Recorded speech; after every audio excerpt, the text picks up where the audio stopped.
दोस्तों नमस्कार। ये है मार्गदर्शन फॉर सिविल सर्विसेज। मैं अनुराग चौधरी। दोस्तों, महात्मा गांधी के प्रमुख विचारों के अंतर्गत आज की वीडियो में आप पढ़ेंगे महात्मा गांधी के सत्याग्रह संबंधी विचार या महात्मा गांधी का सत्याग्रह सिद्धांत। इसमें आप जानेंगे सत्याग्रह का अर्थ क्या है, इसकी प्रमुख विशेषताएं क्या हैं, सत्याग्रह के प्रमुख साधन या तरीके कौन से हैं, सत्याग्रह और निष्क्रिय प्रतिरोध में प्रमुख अंतर कौन से हैं, और अंत में आप जानेंगे सत्याग्रह सिद्धांत की प्रमुख आलोचनाएं किन आधारों पर की गई हैं। दोस्तों, आप इसका पीडीएफ भी डाउनलोड कर सकते हैं, लिंक मैं डिस्क्रिप्शन बॉक्स में डाल दूंगा। तो आइए शुरू करते हैं आज का वीडियो, महात्मा गांधी के सत्याग्रह संबंधी विचार। दोस्तों, महात्मा गांधी ने अपने अहिंसा के सिद्धांत को व्यवहारिक रूप देने के लिए जिस उपाय का प्रयोग किया है वो सत्याग्रह है। उनका ये सिद्धांत सत्य की अवधारणा पर आधारित है और सत्य के प्रबल समर्थक होने के नाते गांधी जी का मानना था कि सत्य के मार्ग पर चलकर ही व्यक्ति पूर्ण विकास का लक्ष्य प्राप्त कर सकता है। गांधी जी ने सत्याग्रह का प्रथम प्रयोग दक्षिण अफ्रीका में किया था। इसे वहां पर निष्क्रिय प्रतिरोध का नाम दिया गया था, लेकिन गांधी जी ने इस बात को स्पष्ट किया कि सत्याग्रह और निष्क्रिय प्रतिरोध अलग अलग हैं। दोस्तों, अहिंसा के सिद्धांत को व्यवहारिक रूप देने के लिए जो उपाय है उसे सत्याग्रह कहा जाता है। और आप जानते हैं कि महात्मा गांधी ने जो सत्य और अहिंसा संबंधी विचारों का प्रतिपादन किया उसमें सत्य और अहिंसा एक दूसरे से अलग नहीं बल्कि एक दूसरे के पूरक हैं और एक दूसरे से घनिष्ठ रूप से संबंधित भी हैं। सत्याग्रह दोस्तों शुद्ध अहिंसक साधनों पर आधारित तकनीक है। इसमें हिंसा के लिए कोई जगह नहीं है और सत्य इसका आधार है और इसमें आत्मबल रूपी शस्त्र का प्रयोग किया जाता है। एक प्रकार से सत्याग्रह एक आदर्श है, कर्मयोग का एक व्यवहारिक दर्शन है और यह एक क्रियाशील अवधारणा है। सत्याग्रह का दार्शनिक आधार क्या है, इसके बारे में जानते हैं।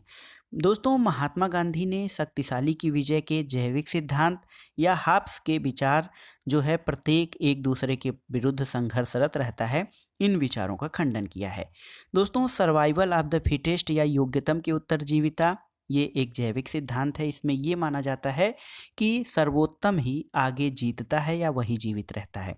और दूसरा, हाब्स एक ब्रिटिश वैज्ञानिक हैं, ब्रिटिश राजनीतिक वैज्ञानिक हैं। उनका मानना था कि प्राकृतिक अवस्था या शुरुआती अवस्था ऐसी थी जिसमें प्रत्येक व्यक्ति एक दूसरे के विरुद्ध संघर्षरत रहता था और केवल अपने जीवन के रक्षा के लिए वो प्रयत्नशील रहता था। लेकिन गांधी जी इन दोनों धारणाओं को मान्यता नहीं देते हैं। गांधी जी मानव स्वभाव का वर्णन करते हुए कहते हैं कि मनुष्य प्रारंभ से ही अहिंसा का प्रेमी रहा है। वो पारस्परिक सहायता और सहयोग में विश्वास रखता है। कोई भी व्यक्ति या शासक कितना भी निर्दयी क्यों न हो, उसमें भी मनुष्यता, करुणा, परोपकार और दया की भावना अवश्य पाई जाती है। लेकिन सत्याग्रह द्वारा अत्याचारी मनुष्य की सोई हुई आत्मा को जगाया जा सकता है। सत्याग्रह एक ऐसा अस्त्र या साधन है जिसके द्वारा अत्याचारी या दुष्ट मनुष्य की सोई हुई आत्मा को भी जगाया जा सकता है। एक समय ऐसा आता है जब अत्याचारी की आत्मा अवश्य जागृत होती है। बुराई को बुराई से कभी दूर नहीं किया जा सकता। ऐसा माना जाता है कि यदि कोई आपके साथ बुरा बर्ताव करता है तो उसके साथ आप भी बुरा बर्ताव करेंगे, तो किसी प्रकार से हम बुराई को समाप्त नहीं कर सकते हैं। बुराई को प्रेम के द्वारा जीता जा सकता है या फिर प्रेम से ही इसका समाधान किया जा सकता है। प्रेम से अत्याचारी और अन्याय पर भी काबू पाया जा सकता है। घृणा जो है वो घृणा को ही जन्म देती है। मानव के दुखों का कारण घृणा है। असत्य का सामना सत्य से करके ही मानवता को सुख और आनंद प्रदान किया जा सकता है। गांधी जी का ये सिद्धांत इस बात में विश्वास करता है कि हम सब एक दूसरे के साथी सदस्य हैं और मनुष्य को ईश्वर के सभी व्यक्तियों की भलाई करनी चाहिए। गांधी जी का मानना था कि सभी ईश्वर की संतान हैं, इसलिए हमें सभी के साथ भाईचारा और प्रेम तथा सद्भाव के साथ रहना चाहिए, क्योंकि सबकी भलाई में ही व्यक्ति की भलाई निहित है। इसलिए व्यक्ति को बुराई को दूर करने के लिए अच्छाई का मार्ग अपनाना चाहिए। और हिंसा, युद्ध, कुटिल राजनीति कभी भी शांति और विकास का साधन नहीं हो सकते हैं। अहिंसा, प्यार और सत्य समस्याओं के समाधान के अस्थायी उपाय हैं और सत्याग्रह के सिद्धांत का यही संदेश है और कुल मिलाकर मानवता के सुख और प्रगति का आधार भी यही है। आइए जानते हैं सत्याग्रह का अर्थ क्या है। तो साधारण रूप में देखा जाए तो सत्याग्रह दो शब्दों से मिलकर बना है, सत्य प्लस आग्रह। इसका शाब्दिक अर्थ है सत्य पर अडिग रहकर बुराई का विरोध करना। ये असत्य का विरोध है और हर अवस्था में सत्य को पकड़े रहना है। यानी सत्याग्रह का सामान्य अर्थ है कि सत्य पर अडिग रहना, उससे कभी विचलित न होना और अपने जो सामाजिक हित या सामाजिक कल्याण के लिए जो कार्य है, सत्य का दामन न छोड़ना। ये सत्य के लिए एक तपस्या है और गांधी जी ने अपनी प्रसिद्ध पुस्तक हिंद स्वराज में इसे आत्मा का बल भी कहा है। तो देखिए कितना महत्वपूर्ण है जो सत्याग्रह का सिद्धांत, ये आत्मा का बल भी कहा गया है गांधी जी के द्वारा। दोस्तों, सत्याग्रह का सामान्य अर्थ है सत्य का आग्रह करते हुए अत्याचारी का प्रतिरोध करना, उसके सामने सिर न झुकाना और उसकी बात को न मानना। ये आत्मबल का शारीरिक बल अथवा पशु बल के साथ संघर्ष है। आत्मबल अलग चीज है, शारीरिक बल अथवा पशु बल अलग चीज है। कुल मिलाकर सभी प्रकार के अन्याय और शोषण के विरुद्ध आत्मा की शक्ति का प्रयोग सत्याग्रह है। इसका उद्देश्य किसी विरोधी को या बुराई करने वाले को दबाना नहीं, बल्कि उसका हृदय परिवर्तन करना है और इस प्रकार सत्याग्रह विरोधी का हृदय परिवर्तन करने की कार्रवाई है। इसके लिए एक शर्त है कि हिंसात्मक साधन या किसी प्रकार के दबाव का प्रयोग नहीं किया जा सकता। यानी सत्याग्रह जो है अहिंसा, प्रेम और हृदय परिवर्तन के द्वारा जो है सामने वाले को विचार परिवर्तन या हृदय परिवर्तन के लिए प्रेरित करना है। इसमें हिंसा और विद्रोह का कोई स्थान नहीं होता है।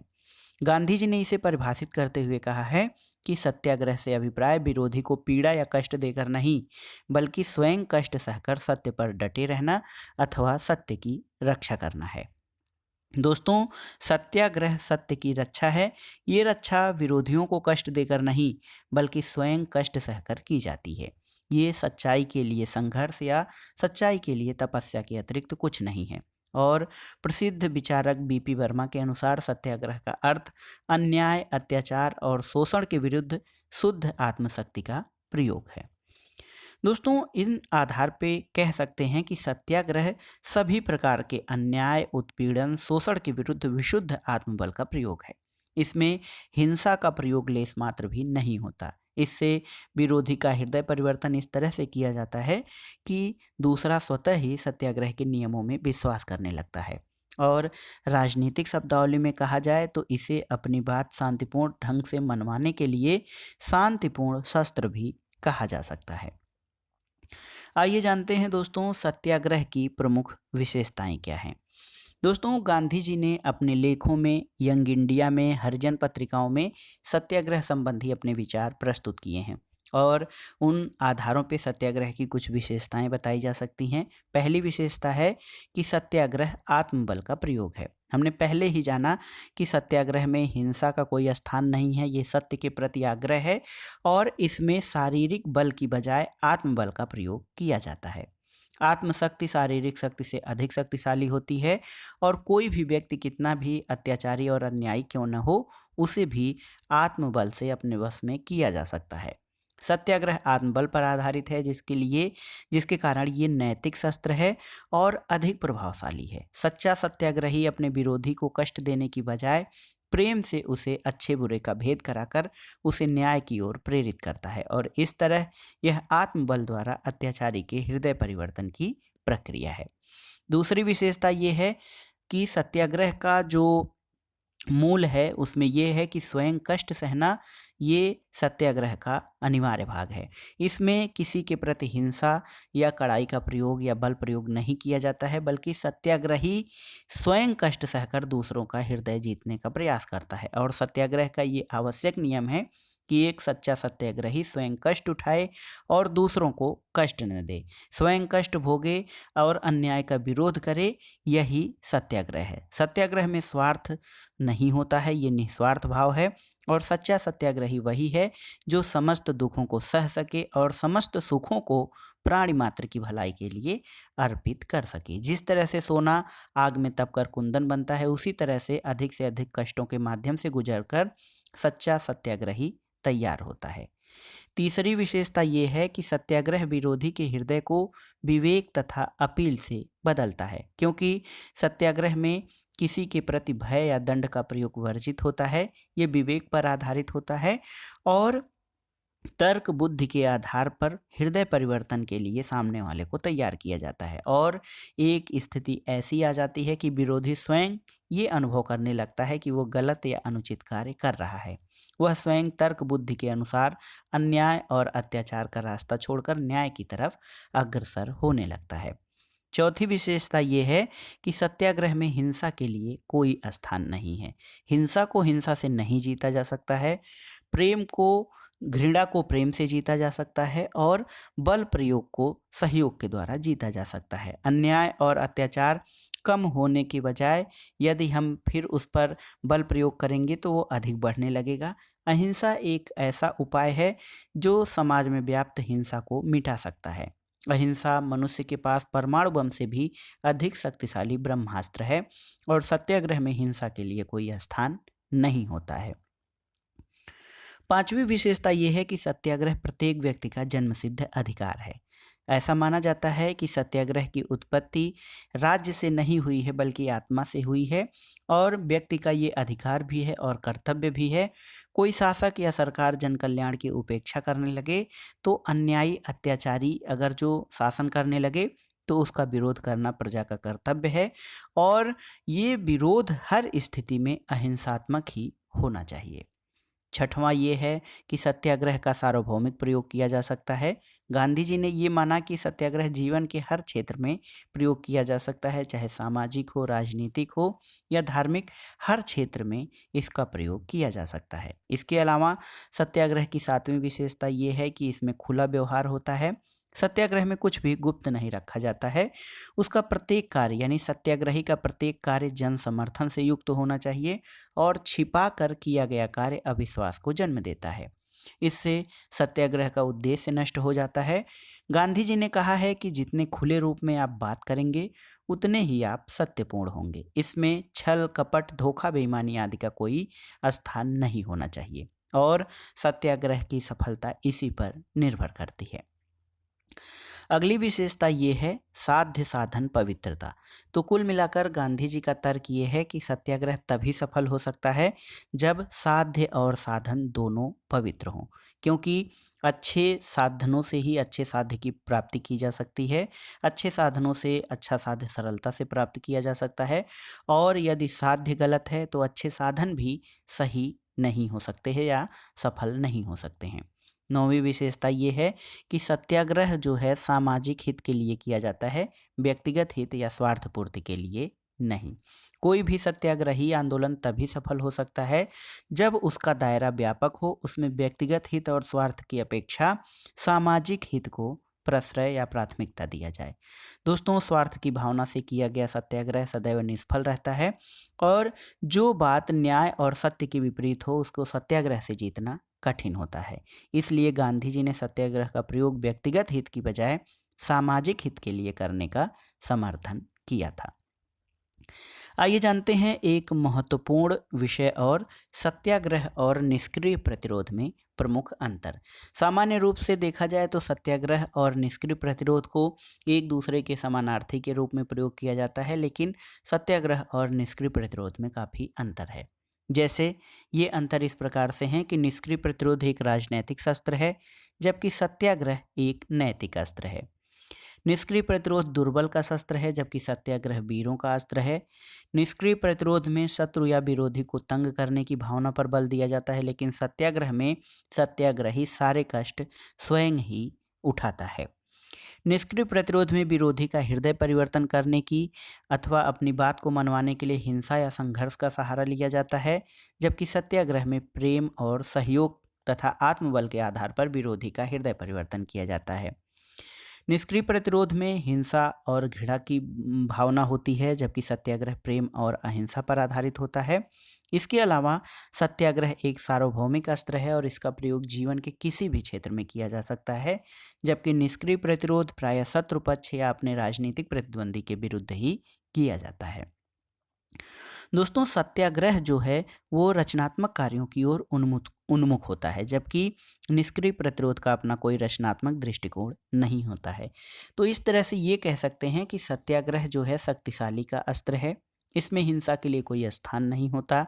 ये सदैव सत्य और अहिंसा पर आधारित होता है, जबकि निष्क्रिय प्रतिरोध हिंसात्मक कार्रवाइयों पर आधारित होता है। इसमें आत्मबल की बजाय शारीरिक बल का प्रयोग किया जाता है और प्रेम जैसी भावना के लिए कोई स्थान नहीं होता है। दोस्तों गांधी जी ने स्वतंत्रता आंदोलन के दौरान निष्क्रिय प्रतिरोध और सत्याग्रह में व्यापक अंतर करके दिखाया और उनका हर आंदोलन और हर कदम पूर्णतया अहिंसात्मक रहा। और असहयोग आंदोलन के दौरान जब चौरी चौरा में भीड़ ने पुलिस वालों पर हमला बोल दिया था, तो ऐसे समय में गांधी जी ने अपना आंदोलन स्थगित कर दिया था और उन्होंने किसी भी स्तर पर हिंसा की बात नहीं की, न ही उसको प्रश्रय दिया। अब आइए जानते हैं दोस्तों सत्याग्रह के प्रमुख साधन या तरीके कौन से हैं। तो गांधी जी ने सत्याग्रह के कुछ साधन या तरीकों की बात की है। पहला है बातचीत द्वारा समझौता करना। तो किसी भी प्रकार के वाद विवाद या समझौते की स्थिति में बातचीत द्वारा समझौता करना या फिर उसके लिए किसी मध्यस्थ की भी मदद लेनी चाहिए और विरोधी पक्ष को उसकी गलती का एहसास कराने का प्रयत्न किया जाना चाहिए। गांधी जी का कहना था कि जिस प्रकार सत्याग्रही संघर्ष के लिए तैयार रहता है, उसी तरह उसे शांति के लिए भी तैयार होना चाहिए। दूसरा साधन है असहयोग। गांधी जी का मानना था कि किसी भी देश का शासन उसकी सैनिक शक्ति पर नहीं बल्कि जनता के सक्रिय सहयोग पर आधारित होती है, और यदि जनता का सहयोग सरकार को नहीं हो तो सरकार ज़्यादा दिन तक नहीं चल सकती है। तीसरा जो तरीका है सत्याग्रह का वो है हड़ताल। हड़ताल को सत्याग्रह का आवश्यक अंग गांधी जी ने माना। गांधी जी ने कहा कि हड़ताल उद्देश्यपूर्ण होनी चाहिए, शांतिपूर्ण होनी चाहिए और इसके पीछे ठोस कारण होने चाहिए। अनुचित कारणों से की गई हड़ताल सफल नहीं हो सकती और न ही उसको जन समर्थन ही मिल सकता है। चौथा जो तरीका है सत्याग्रह का वो है उपवास। गांधी जी ने उपवास को सत्याग्रह का महत्वपूर्ण साधन बताया और वो मानते थे कि उपवास अहिंसा के शस्त्रागार में सबसे अधिक प्रभावशाली और फलदायक शस्त्र है। इसके दो उद्देश्य हैं, आत्मशुद्धि और असत्य और अन्याय के विरुद्ध प्रतिकार। ये सबसे कठिनतम अस्त्र है।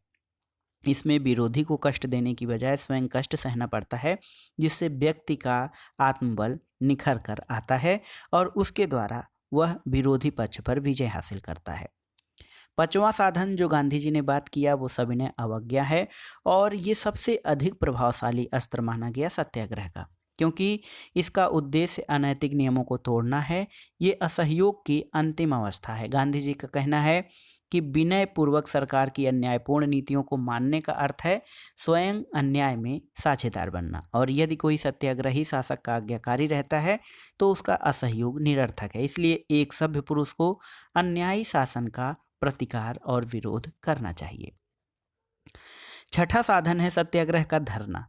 तो गांधी जी धरना को एक वैध और उपयोगी साधन बनाने के पक्ष में थे, लेकिन गांधी जी ने धरने की कुछ शर्तें भी बताई। उनका मानना था कि धरना पूर्ण रूप से शांत होना चाहिए, धमकी या प्रदर्शन इसमें नहीं होना चाहिए, इसमें किसी प्रकार का कोई अनुचित दबाव नहीं होना चाहिए और इसमें विवेकपूर्ण प्रार्थना और पत्रिकाएं बांटने के अतिरिक्त कुछ नहीं होना चाहिए।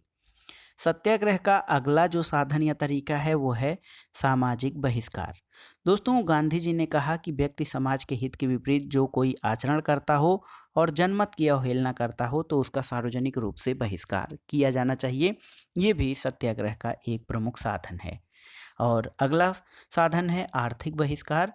जब कोई व्यवसायी या व्यापारी अत्याचारी हो जाए, मजदूर वर्ग और किसान वर्ग के हितों की अनदेखी करने लगे, तो उसके सामान का प्रयोग करना बंद कर देना चाहिए।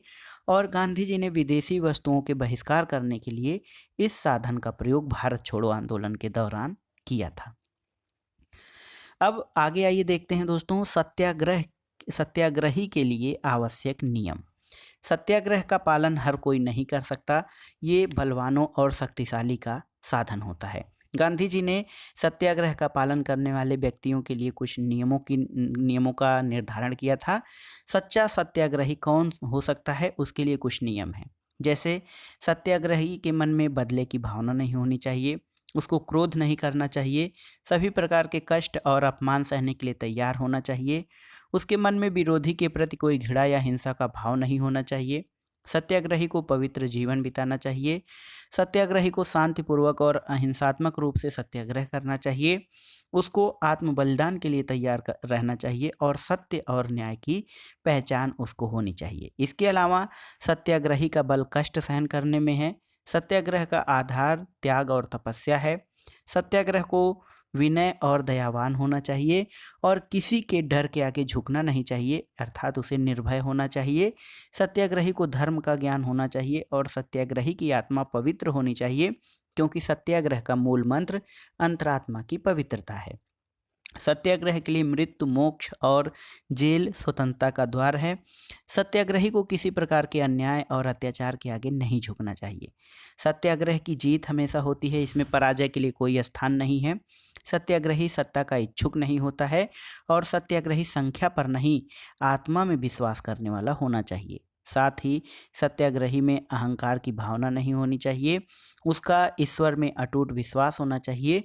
सत्याग्रह जो है सार्वजनिक उद्देश्य के लिए किया जाना चाहिए और उसमें आत्म अवलोकन का गुण होना चाहिए, तथा सबसे महत्वपूर्ण बात ये कि सत्याग्रही को अनुशासित और अनुशासन प्रिय होना चाहिए। तो इस तरह से दोस्तों गांधी जी ने सत्याग्रह की सफलता के लिए कुछ नियम बनाए हैं और उन पर चलकर ही कोई व्यक्ति सच्चा सत्याग्रही बन सकता है। गांधी जी का कहना है कि सत्याग्रह का रास्ता बड़े सोच विचार के बाद अपनाना चाहिए और इस रास्ते पर आ जाने पर बिना उद्देश्य प्राप्त किए वापस लौटना सत्याग्रही के आचरण के विरुद्ध होता है। इसलिए सत्याग्रही को चाहे जितने भी कष्ट उठाने पड़े, सत्याग्रह से मुंह नहीं मोड़ना चाहिए। तो ये था बहुत ही महत्वपूर्ण सिद्धांत गांधी जी का, सत्याग्रह का सिद्धांत और सत्याग्रह का आचरण या सत्याग्रह को पालन करने के कुछ नियम। लेकिन दोस्तों सत्याग्रह के सिद्धांत की कुछ आलोचनाएं भी की गई हैं। गांधी जी का सत्याग्रह का सिद्धांत भारतीय राजनीतिक चिंतन में बहुत ही महत्वपूर्ण है, लेकिन लंबे समय से इसका प्रयोग विभिन्न क्षेत्रों में किया जाता रहा है। फिर भी व्यवहारिक रूप में देखा जाए तो ये सिद्धांत कम ही सफल रहा है और बहुत कम व्यक्तियों ने सत्याग्रही बनने का प्रयास किया है। इस कारण ये कोरा आदर्शवाद बनकर रह गया है। अनेक विद्वानों जैसे आर्थर मोर ने इसे मानसिक पीड़ा या जबरन उत्पीड़न कहकर इसकी आलोचना की है। इसे राजनीतिक दबाव की संज्ञा भी दी जाती है और आलोचकों का ये भी कहना है कि इस सिद्धांत का हर परिस्थिति और हर क्षेत्र में प्रयोग असंभव है। जहाँ न्याय और मानवता के प्रति आदर है, वहाँ तो सत्याग्रह का प्रयोग हो सकता है, लेकिन निरंकुश शासनों में इसका प्रयोग और इसकी सफलता की पूर्णता संदिग्ध है। आज कोई भी देश अहिंसक साधनों के सहारे नागरिकों की स्वतंत्रता और सुरक्षा खतरे में नहीं डाल सकता और आज परमाणु युग में सत्याग्रह का प्रश्न ही पैदा नहीं होता। एक देश की सीमाओं में तो इसको कुछ सफलता मिल भी सकती है, लेकिन सीमाओं से बाहर इसकी सफलता की आशा न के बराबर है। इसलिए ये सिद्धांत आधुनिक समय में अव्यवहारिक और असंगत है। महात्मा गांधी ने स्वयं ही कहा था कि सत्याग्रह बड़ा भयानक अस्त्र है और इसका प्रयोग बड़ी सावधानी से करना चाहिए। लेकिन इन आलोचनाओं के बावजूद ये कहा जा सकता है कि इस सिद्धांत की सफलता प्रयोगकर्ता पर निर्भर करती है। गांधी जी ने इस सिद्धांत का सफल प्रयोग करके दिखाया और उन्होंने अपने उद्देश्य में सफलता भी पाई। और यदि आज के समय व्यक्तिगत स्वार्थों को तिलांजलि दे दी जाए तो इस सिद्धांत का आज भी सफल प्रयोग किया जा सकता है। इसलिए दोस्तों सत्याग्रह का सिद्धांत आधुनिक विश्व को महात्मा गांधी की महत्वपूर्ण और शाश्वत देन है। तो दोस्तों ये था आज का वीडियो, महात्मा गांधी का सत्याग्रह संबंधी सिद्धांत। वीडियो आपको कैसा लगा हमें कमेंट बॉक्स में ज़रूर बताइएगा। वीडियो को लाइक करें, शेयर करें और इस चैनल मार्गदर्शन फॉर सिविल सर्विसेज को सब्सक्राइब करें। वीडियो देखने के लिए धन्यवाद दोस्तों, नमस्कार।